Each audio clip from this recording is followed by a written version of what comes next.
Two features make Claude remember you: personal instructions and memory. To access them, click your name in the bottom left and then click Settings. Here in the General tab, you'll see your profile. There it'll show your full name, what Claude should call you, what best describes your work, and then any particular instructions you want for Claude. Here you can set your instructions for all chats. Memory works in the other direction. Claude notices and remembers things from your conversations on its own, so it gets more useful the more you use it. You access that under Settings in the Memory tab. Here you can see it already remembers some information about me regarding Amberlight. Let's click to see the details. It's made a brief summary saying user's small handmade candle shop, Amberlight, product line, and brand details, and then has some details about what we've discussed so far, including that we have a product called Autumn Cabin. Now you stay in control of all of it. You can read everything Claude has remembered, edit it by chatting with the memory, or delete it entirely. And if you're working on something that you don't want remembered at all, there's an incognito chat where nothing sticks around. Let me show you.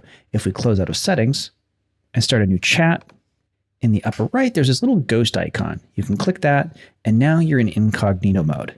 While you're in incognito mode, the chats aren't saved, nothing gets added to memory or even used to train the models. We can test this by asking it, "Who am I?" And there we go. It has no idea who I am. To exit incognito chat, you simply close it. And poof, that chat is gone. Now, if you're coming from ChatGPT, this is the moment I promise. You can bring what ChatGPT already knows about you into Claude, so it doesn't start as a stranger. To do this, let's reopen Settings, go to Memory, find the option that says Import Memory from Other AI Providers, and click Start Import. It'll give you a prompt that you can copy and paste into a chat with your other provider. So now if I go to ChatGPT, I can paste in that prompt and simply send it right away.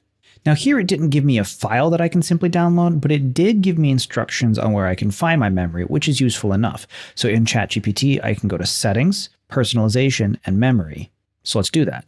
We'll click on my account, Personalization, and then scroll down to the Memory Summary, Manage, and here we can copy everything in here, return to Claude, and paste it in here. Then click Add to Memory. It'll show that the import is in progress.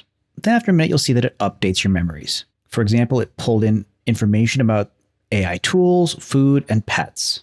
Now this import feature is experimental, so don't worry if a few details come through imperfectly.